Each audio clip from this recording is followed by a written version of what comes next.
So I analyzed over 1,000 landing pages, and the problem was not that it was bad design. It was that almost all of them were asking me to trust them too early. So now I'm not saying this as a designer looking for prettier websites.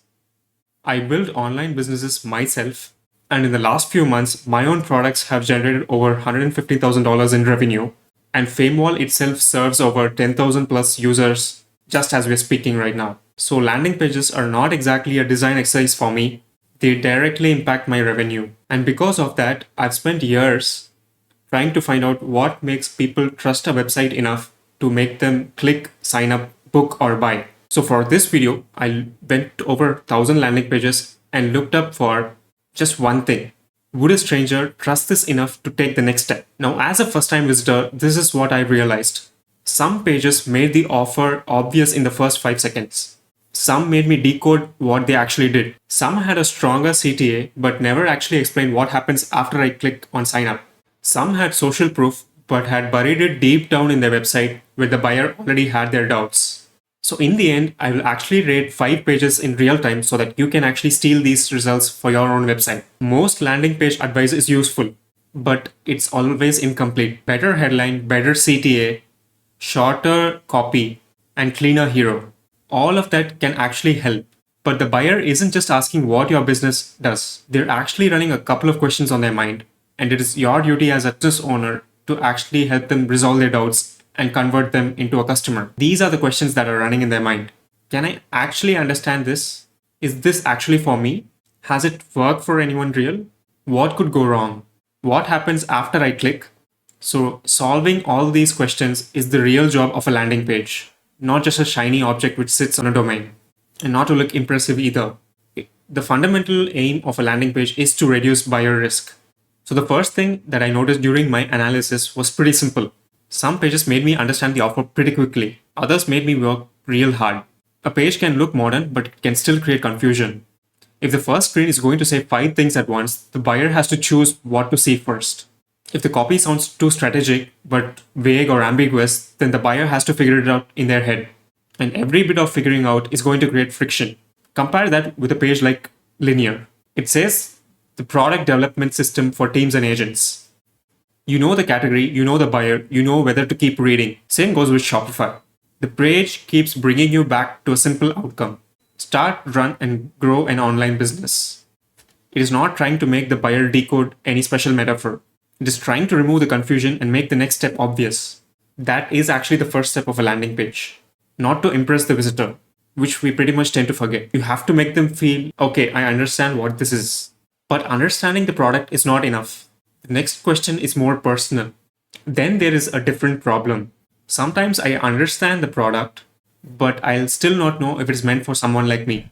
This is where a lot of pages actually lose trust. They'll say things like, trusted by modern teams, built for growing businesses, for ambitious companies. That sounds fine, but it does not feel anyone's feel seen. A coach is going to have a different problem from a SaaS founder. An e-commerce brand is going to have a different trust problem from a local business. An agency has a different trust problem from a solo consultant. This is actually something I learned through Famewall. So in my SaaS actually helps businesses collect reviews, social proof, and display them on their website. What I realize is that testimonials are not one generic thing. A coach wants client transformation. A SaaS founder wants product proof, and an agency wants client result proof. A local business wants recent reviews near their booking decision. So it's the same idea, but a different type of anxiety and a different type of expectation. Your page has to show the right person that they are in the right place. There's no going back. And once they feel that the page is for them, the next question is obvious. You have to prove it. But unfortunately, this is where most pages leak trust. They made a big claim and they waited too long to prove it. You see this all the time. Page here says, we help brands grow faster. We create high converting websites. We save team hours every week. And then it asks for the click. Then it explains the features. Then somewhere near the bottom, it finally shows proof. This is backwards. If you make a claim before showing proof, the buyer has to trust you. If you show the proof near the claim, the buyer will trust the evidence. Portfolio actually says that we did the work. A stronger proof section shows that this worked for this specific customer in this specific way, which is much more converting for a website visitor. This is exactly why testimonials, case studies, metrics, and any screenshots will be helpful on your landing page. Not as decoration, but as evidence. This is the same exact reason why I built Famewall in the first place and grew it as a business. Most businesses already have social proof. It is sitting in emails, WhatsApp messages, Google reviews, LinkedIn comments, DMs, comments, video calls, and screenshots. But if the proof is not where the buyer is making decision, it's actually useless. A testimonial that your buyer can't see is a testimonial that does not exist. This is exactly where Famewall comes in handy, even if you have 0 reviews, including video or text. You'd already be having words of positive praises from platforms like X, LinkedIn, Instagram, TikTok, and so on. You can import them onto Famewall with just a single click and turn them into social proof as embeddable widgets or testimonial images or social media videos as well. They become your marketing assets than just sit somewhere without doing any help for your business. And they even make it easy for your customer to send you a testimonial. You know what's funny? Even with the proof, the buyer will not know if the decision is not going to be risky for them. Their mind goes something like, even if I understand what the offer is about, and even if I still believe the claim, I still have my doubts. They'll have doubts like, what if this does not work for my case? What if it's hard to set up? What if support disappears? What if I regret paying? What if I look stupid for choosing this at my company? And you can imagine all the worst questions going on in their heads. The best landing pages do not hide from these questions. They answer even before the buyer has to ask. Basecamp does this directly. They basically say, can you trust us? Here's why. Design Joy does it with cancellation and refund language. Local service pages do it with free estimates, no obligation, emergency service, and clear next steps. The format can change, but the job is the same. Reduce the risk in the buyer's head. This is where most people get the testimonials wrong. They treat testimonials like wall art. The best pages use them like sales reps. Each proof point should actually resolve a doubt. And there's one page where the trust breaks even after the page gets the click. The last problem happens after the click. A landing page does not end when someone presses the button. The click is just the next step towards the next trust test. A lot of businesses win the first click, then send people into chaos. A calendar link here, a deck here, a folder somewhere else, a follow-up email with 5 more links. Every step makes the buyer rebuild context. This ends up creating doubt. If your CTA tells me book a call, you have to tell me what happens after I book. If your CTA tells start free, tell me whether I need a credit card. The buyer should never feel like they entered a maze. Trust does not stop at the button. So here is the simple scorecard I use when I'm testing out landing pages.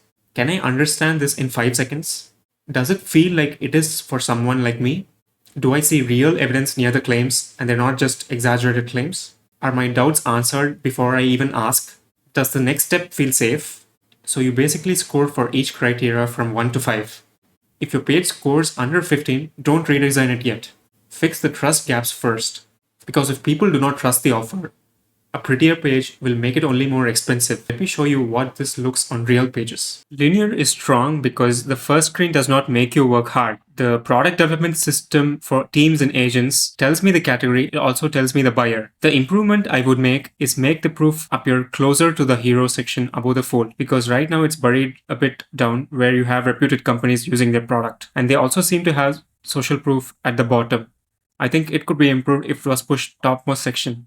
A customer quote, a team logo strip, and one concrete result beside the claim would reduce doubt even faster. Design Joy actually handles their landing page pretty well. They have the pause or cancel anytime mentioned right here so that you get an idea about not being trapped in their service. This is quite important because in an expensive service, you want to be assured that you are not trapped, and they make their claim pretty clear just in the header H1. They have design subscriptions for everyone. So it gives you an idea that it's going to be a subscription-based pricing model, and you can also pause or cancel it anytime. The improvement I would make is just proof quality. For a service, compliments are nice, but transformations are even more stronger, as clients will see themselves in the transformations place. Showing a before and after of a client would actually help the website visitor visualize themselves in that client's place. Now, Glossier is the next one on the landing pages, and it actually shows us something that e-commerce brands can actually learn from.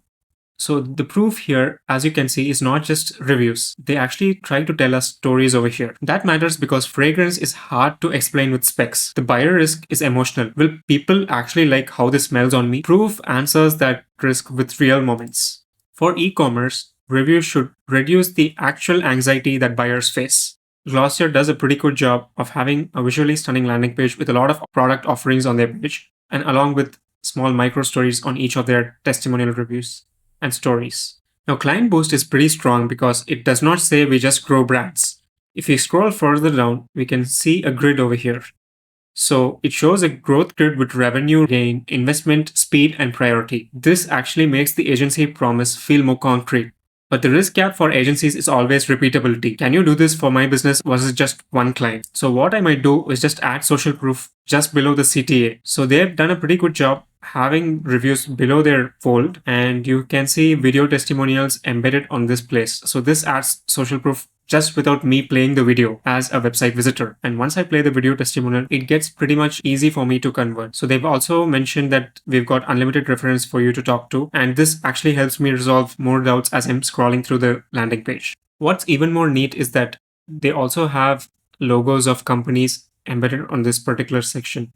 So this also helps me understand that I would want to be in the future in a place that these companies are in. And this would help me resolve my doubts faster too. The page is actually filled with a lot of creatives and it has a lot of people, so it ends up building good trust with you. So here they've also linked to their Spotify and YouTube. But the thing is, once they click here, they'll be bouncing off your website and heading to another new website. So that might actually give a signal that your bounce rate on the landing page is high. So I would just prefer not to have these URLs embedded on this page so that the focus is more on the landing page and it helps the buyer resolve their doubts more than jumping around. So overall, the page looks pretty good and it shows a lot of people who are using the product. They also show that their team is excited to build with them.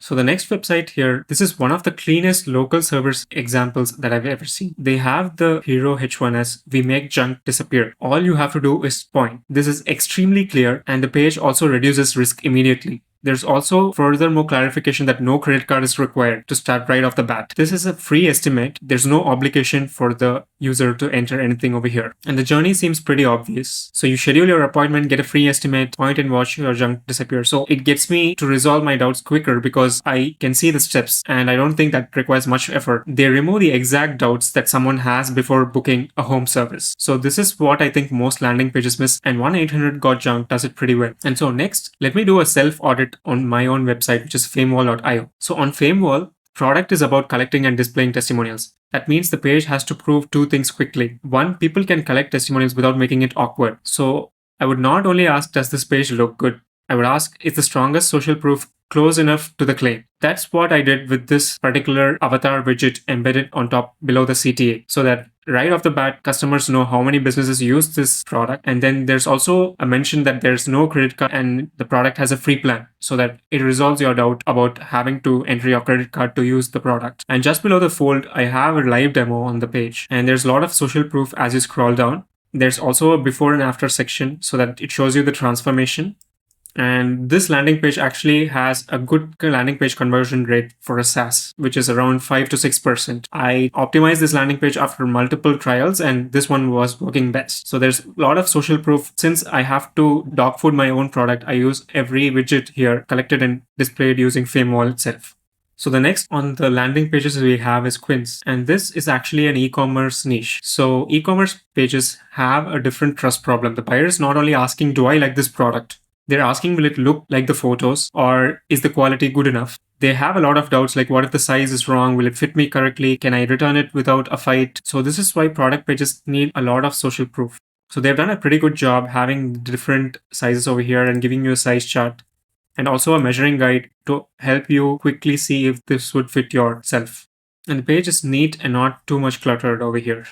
An interesting thing is they also have reviews embedded at the bottom of the page. So this immediately gives you an idea of whether the product would be a good buy for you. These are not boring details. These actually reduce risk. After looking at these pages, I think the pattern is pretty simple. The best pages did not just explain their product, they reduced the risk. They made the buyer feel, I understand this is for me. Other people like me have used it. My doubts are answered. The next step, actually feel safe. This is what a landing page should be exactly doing. Other than just presenting information, it should be reducing risk. If you already have customer testimonials, Google reviews, screenshots, videos sitting in a folder, do not let them just waste your efforts. Put them where the buyers actually make decisions. You can use a product like Famewall.io and get started for free. to put all your reviews in one place, make them work for you in helping convert customers on your landing page. Just make sure that people do not trust you from words alone. That's the most expensive mistake on your landing page. If you want to collect and display reviews faster, Famewall is also linked in the description below. If you have any questions, drop a comment below. And I would also like to know more about your website. Simply drop your website in the comments below and I'll try to come up with the best way you can optimize your own landing page. I'm the founder and I read every comment on this video. If you found this video useful, subscribe to this channel to see more such content. I'll get back pretty soon.